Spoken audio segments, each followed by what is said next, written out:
Tokyo's skyline glows against the night. But across the world, in Europe's industrial heartland, a silent shift is happening. It could define the next infrastructure market for artificial intelligence.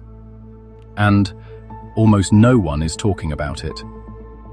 Artificial intelligence is no longer just software, it's becoming industrial infrastructure. Factories, logistics networks, supply chains, all integrating AI-driven decision systems. But as AI enters the operational core of companies, one question becomes critical. Who governs the AI inside the enterprise?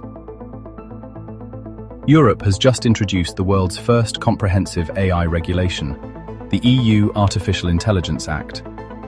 Industrial companies must now prove algorithm transparency, traceable data governance, and executive accountability for automated systems.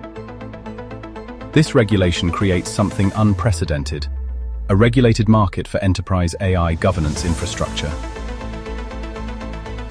For manufacturing companies with more than 1,000 employees, AI adoption is accelerating. But governance frameworks are still missing.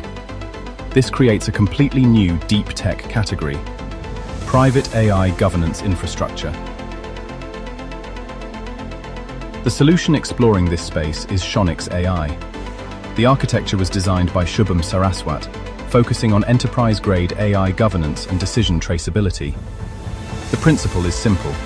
Artificial intelligence must remain under the strategic control of the enterprise. Japanese investors have steadily expanded into European deep tech ecosystems. Research from Jetro and Dealroom shows increasing Japanese investments in AI, robotics, and industrial software. Europe combines three rare assets: advanced industrial engineering, regulatory stability, and global manufacturing leadership. The next generation of artificial intelligence will not be defined by models. It will be defined by governance infrastructure. Private AI governance could become one of the most important deep tech investment markets in Europe during the next decade. We are currently opening strategic investor conversations with Tokyo venture capital and family offices. Trust as the result of fulfilled expectations.